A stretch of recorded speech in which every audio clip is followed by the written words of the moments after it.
next year. Let's talk a little bit about what got us here with the the subprime mess and everything, and now we're seeing Freddie Mac is saying that it's not going to buy New York housing loans after September 1st. What effect would that have on? That would have a major effect.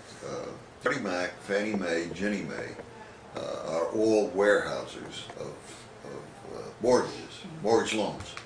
And what they do is they buy all the loans up that the banks make, and they package them together, and then they buy them, and then they sell securities based on the equity in the mortgages, the amount of money. So let's say, for example, you went into the bank and you borrowed $250,000 on a mortgage loan to purchase a house. And I'm the bank, I've lent you the $250,000, but I'd have to wait 30 years. Let's say you took a 30-year mortgage. I'd have to wait 30 years to get all of the benefits of that mortgage loan.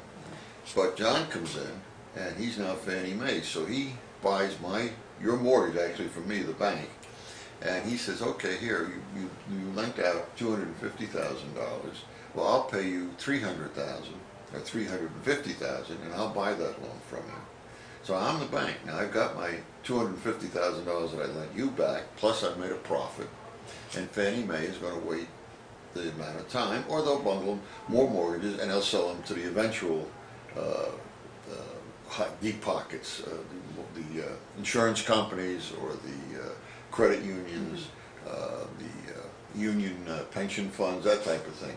So there's a lot of money, because that $250,000 mortgage, by the time you pay it off in 30 years, is worth $600,000. So everybody makes money along the line. Now, when a major player like Fannie Mae or Freddie Mac or Ginnie Mae comes in and says, we're not going to buy loans in that area, that's going to impact the ability of the bank to lend money, because these government-sponsored, that's what they are, government-sponsored equities, GSEs, were created to make almost an endless supply of home mortgage money available. So if you have had that area cut off, now we'll have to go back to where the bank actually lends their own money, rather than, it's almost like a slush fund when you do it the other way.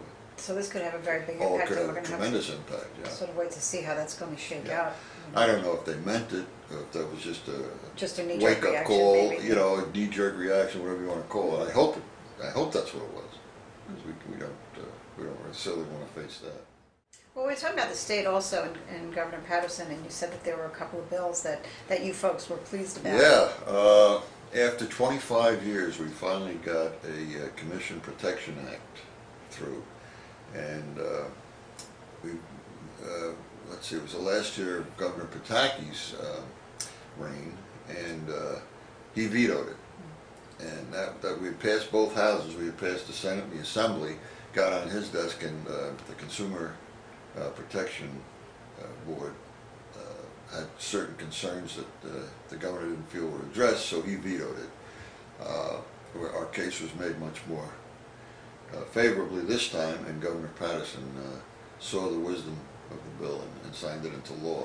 That was one. The other one was to prevent sex offenders from achieving a real estate license. And we felt that was particularly important, because they have such close contact with the public that you don't want a known sex offender out there dealing with the family, the kids, etc. So that was passed. That was the first time we got the bill up there, and it passed the first time. So that was really quite an achievement. Well, congratulations on that. ISO really did a great job on that. Yeah. So we're very pleased. It's 2 bills we got through. And with that, with the commission protection, the sex offender, and the property conditions disclosure, we've had 3 bills out there that really protect the public, and the commission protection, of course, protects everybody. Talk a little bit about the property disclosure. Well, property disclosure means you have to fill out a form where you specify any known defects in the house. So before you can go to contract to sell your house, you must make the buyer aware of any significant problems with the house. In other words, if you've had basement water, every time it rains hard, your basement fills with water, and you go down there with a can of great paint and paint over it, and you don't have to disclose Have to that. disclose that, okay. Or So anything like that. it's not taking, like, being proactive and trying to find things with the house, it's actually things that you know exist. You and have to that know, can- yeah, it's okay. knowledge. It's actual knowledge, and it's not something, it's not hearsay or anything else. It's actual knowledge. You know something is wrong, you must disclose it. Were there any bills that were not passed that you folks were looking for, or? No, those are the three that are on the top of our page. We've opposed some, but nothing else did we bring to their attention. So now we'll start working on the new ones.